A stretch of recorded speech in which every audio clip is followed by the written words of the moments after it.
The idea that got me writing Moonlight was my little adventure at Tin Can Beach, as of course everyone knows, but this is the axe, the stone axe that that partially gave me the idea. The other artifact, the camel buffalo effigy in gold, well, that is a donation at St. John the Baptist School.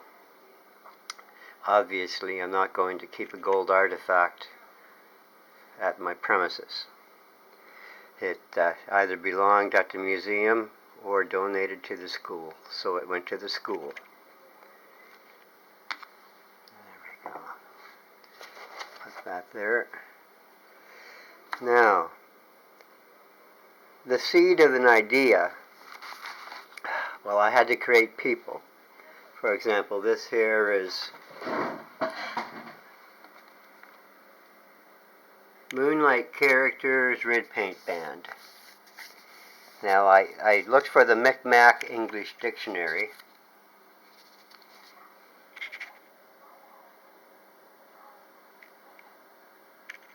And I could not find it. They did not have any complete Micmac. Hey, off the table, Mittens. Off the table. Come on. Oh, that's what you call a spoiled cat. He likes his food is on top of the tall freezer. Yes, like I said, I could not find a Micmac English dictionary on the net. But I did find a Maliseet English dictionary, so I had to go with Maliseet. Well, I won't complain about the language because it's all important. That's what makes the characters in a little bit, in a sense, more real to me. I wanted to make the characters more real to the reader. The dwelling of the Kiku, the dwelling of the Kiku, that he's a chief. That's his extended family. In Wassipikuk, Tanasquesan, that's Wassipikuk's extended family.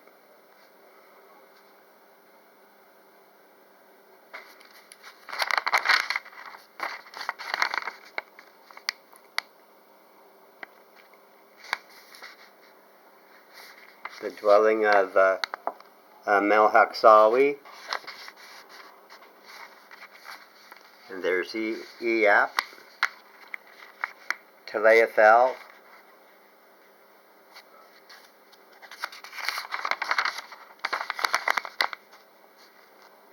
Paspapasquanat, Elankayasak, Ilasuwetik, Hankan, Atalaskawasu.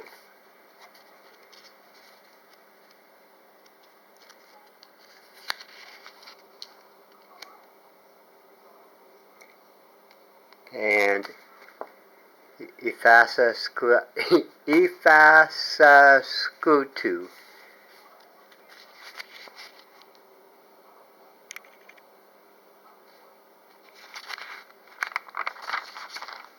And there's the main characters. That's Eric Doucette and his family. And then there's Claire's family. And Eric's family in the red paint era.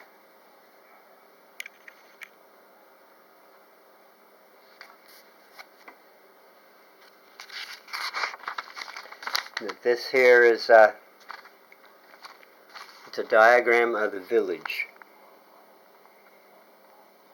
And this village here is in the vicinity of, oh my gosh, between the south end, Courtney Bay. That's where this village is standing. But of course, this is in the BP era.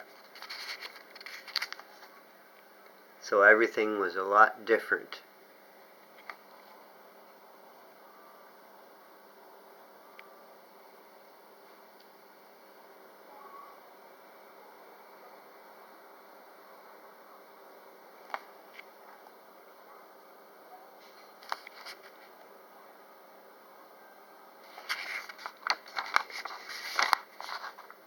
And there's some warehouse list.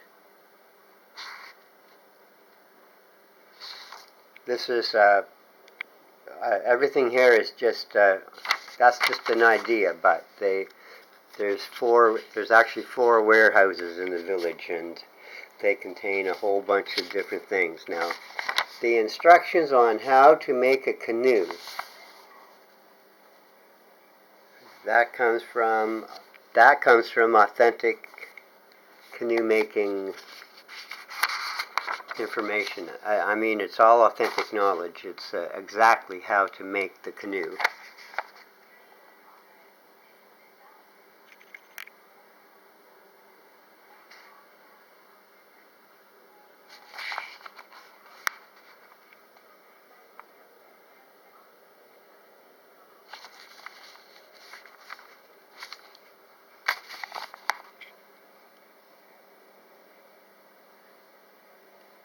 Now the spruce gum recipe, the spruce gum recipe or recipe, that took some digging into. Of the whole net, of the whole internet resources, I only found one that showed the one true recipe or recipe for boiling up the spruce gum into a sap that was put on the sewing on canoe frames.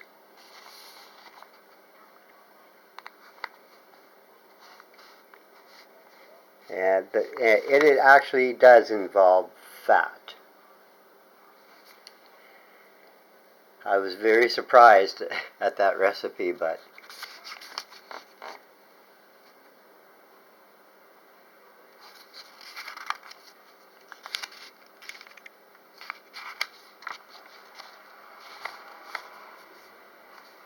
and Nicole's Sporting Goods.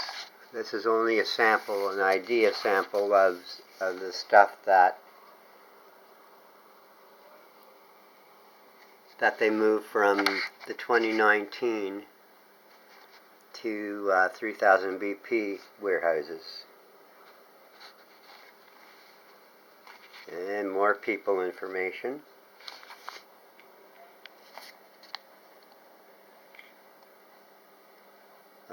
Yeah, just notes on Eric's tools.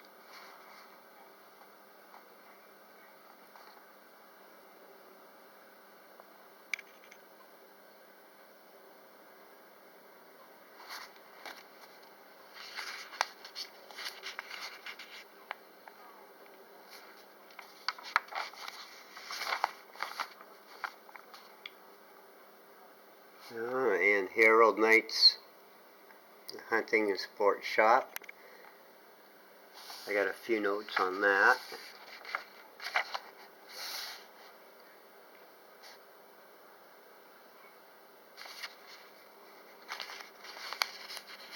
There's more people information there.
There's a regional map.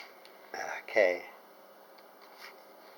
Well, there's the St. John River, St. John Harbor at 3000 BP. The village is right, that's the village there, and there's the lakes. That's the lake that the character that Eric shot the caribou with his .303 rifle. There's Miss Peck Stream and Miss Peck Park. And that's Douglas Lake right there. And yeah, there's of course the Milligan Lake, Great Balls Lake, and another lake in there. And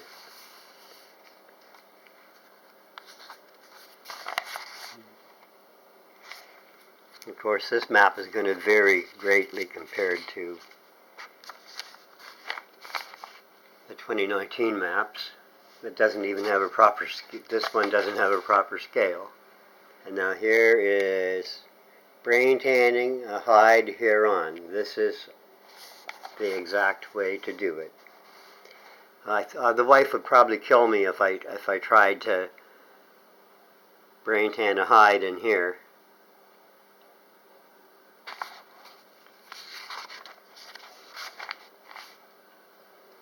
Oh, there's more people information. Yeah, in the book there's, I think, 53 Mater and Micmac and Maliseet people. And there's, I think, 30 Red Paint Band people. But of course that will change in the course of the writing of Volume 2. Spring will be coming up, and there will be a lot of babies born, so people numbers are going to change.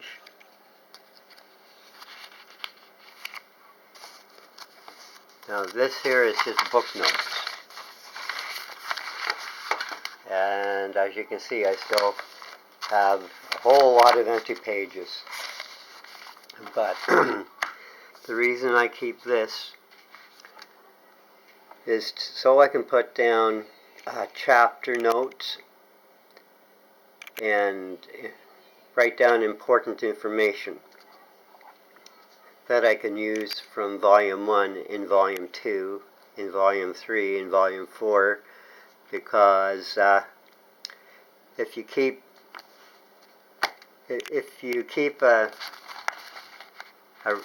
something like this, I don't know what you would actually call it. I just call it book notes. That's what I call it. But if you keep the book notes, you can always go back to those book notes for information, no matter what volume number in the series you were working on. If you have to go back and dig information out from chapter 20 of Volume 1 and you are in Volume 3, you can go back to the book notes and get that information quite readily. And that is how you can write a 36-volume story. And I believe I already mentioned I prefer my books to be in 140,000 word length. So it gives, so the book has substance. You can really sink yourself into it, and it will take a while for you to actually read through it. And by the time you're halfway into Volume 1, you're going to get pulled into the story, and you might want to read Volume 2 and Volume 3 and Volume 4 and Volume 5. Some of the books that I published on through Amazon, they're in the 1,000,000 word range.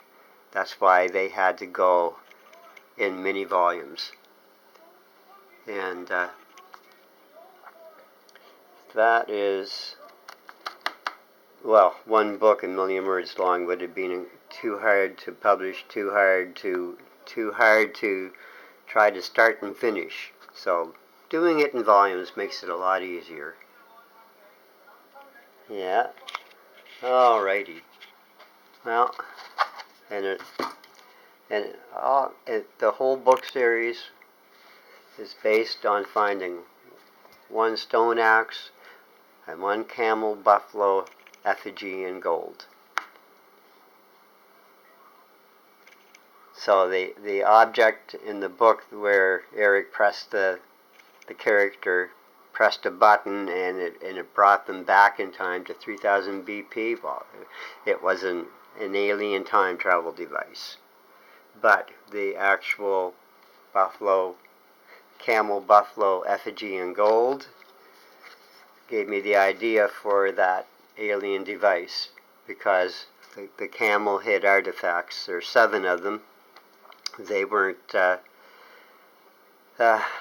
they were so out of place here in this region of the world that it